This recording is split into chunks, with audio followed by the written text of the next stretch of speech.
In this video, I wanted to do a quick review of this Espoma organic potting mix. It's designed for all potted plants. And this is a pretty common potting mix that you would find in most garden centers, your Agway, Home Depot, Tractor Supply, wherever you're buying this stuff at. It's pretty easy to find. It's a popular option. It's kind of in the middle of the price band, maybe slightly on the upper end of the price range for an organic potting mix in a 2 cubic foot size. Probably been through 5 or 6 bags of this year, as well as a number of other options from Agway brand, Coast of Maine, all the other stuff. And I've kind of gotten a feel for this and how it grows, at least in my area. And I wanted to deliver some thoughts about it. All natural potting mix with earthworm castings, mycotone, alfalfa meal, kelp meal, feather meal, 2 cubic feet. That is 56.6 liters. And this is kind of the standard bag. Prices are going to vary a lot based on where you are and kind of you're buying it at a more of a local store or of a Home Depot or something like that. But expect to spend maybe between $14 to $18 on something like this. Again, that'll vary pretty wildly. There's an expiration on date on this you want to keep in mind. They really do hide it, but it is there. This one is about 3 or 4 years out, so it has some range on it. Although I would expect that varies a lot based on how they store it. If most of these are stacked in the sun, I can't imagine it sitting there for 4 or 5 years is going to be ideal, especially when they're selling it as having like healthy fungus in there and things like that. There's that expiration date again, just 5 years. 60 to 70% processed forest materials, peat, moss, perlite, humus, limestone, earthworms casting, alfalfa, kelp meal, feather meal, yucca extract. As with most soils these days that you find in a bag like this, a potting soil, you're getting a lot of like decomposed forest materials like this. It's not just like pure, beautiful dirt. It's essentially like a high-end compost.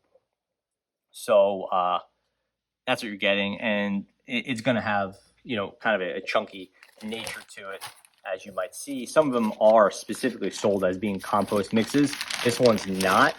The compost mixes will generally be even more kind of chunky on the inside and more compost-like and less dirt-like. Just a quick note on the bag. Usually the higher-end brands use nicer bags, so they're less prone to tearing in your trunk or during delivery. This one, I would say, is on the higher end, like mid-weight, but better than most. If you look at a bag like this right here, try to move it, it's pretty heavy. This is just an Agway non-organic potting mix. You're looking at a much lighter bag. It's definitely 1 to 2 mils thinner than this, and this bag ripped no problem as we're getting it out of the truck or out of the car, or sometimes into the car, and it's not a huge deal. It's probably better for the planet to have a lighter bag, but it's definitely an annoyance if you're getting that high-end dirt and you're getting it all over the place before even using it. Okay, so now we're getting into the material itself. You can see that I've used about 80% of the 2 cubic feet.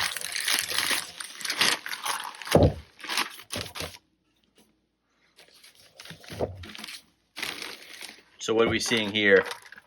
It is pretty chunky. It comes like in sort of like slightly compressed. That's because of how it was stored more than anything. Has a little bit of moisture to it, not too much. You're not just paying for, you're buying it by the volume, not by the weight. So if they are too wet, it can be kind of gross, but pretty good moisture level.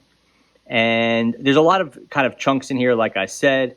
Here is a good example of that. That's a ½ inch by, just by a sliver, but it's a pretty big just piece of stick. I don't know if that's cedar or what. It's definitely a piece of wood or maybe some bark. There's a lot of that in there. I haven't found any real stones or anything really problematic, but there's definitely a lot of big chunks of wood that are they're going to decompose, but they kind of rise to the top in your beds, and they're not super nice. It's kind of like a mulch almost.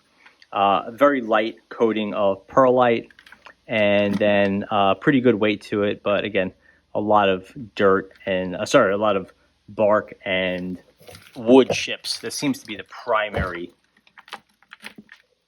one of the primary components to it. You see obviously some moss, and then a little bit of peat in there, of course, as well. Here's another one of those kind of like really, really good size chunks of wood, which are fine, but really not ideal from a premium potting mix. And then nothing problematic in here. I didn't have any bugs, no grubs or anything like that. And then, a nice sprinkling of perlite that gives it a little bit lighter weight and some moisture retention and all that stuff. So I would say just from a composition mix, it's not as nice as some of the high-end coast of Maine dirts, but it's it's like totally adequate and better than most.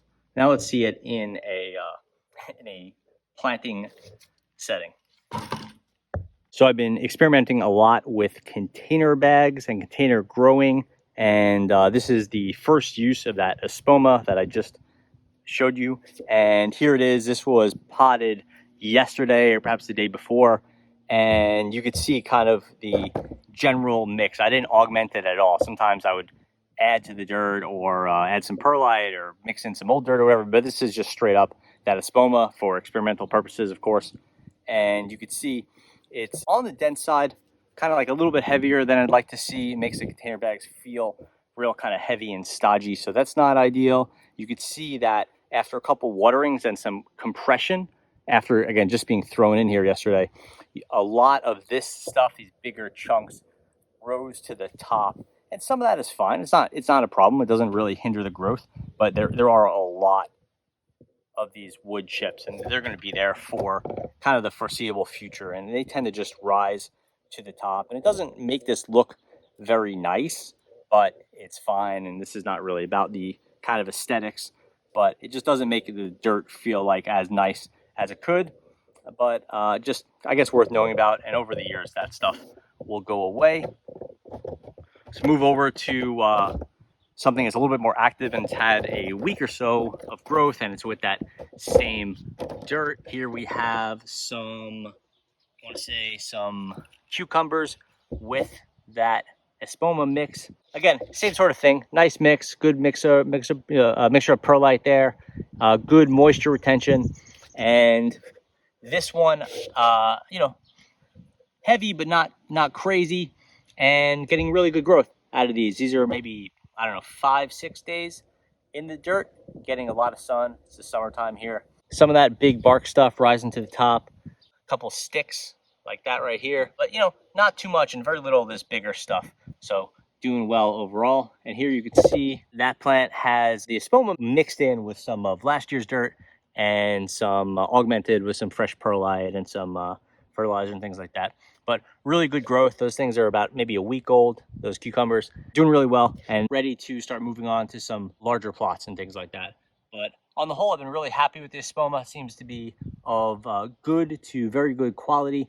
Pricing is fine, not too good, not too bad. It's on the expensive side, but I feel like the results justify it, and I've been pretty happy with it.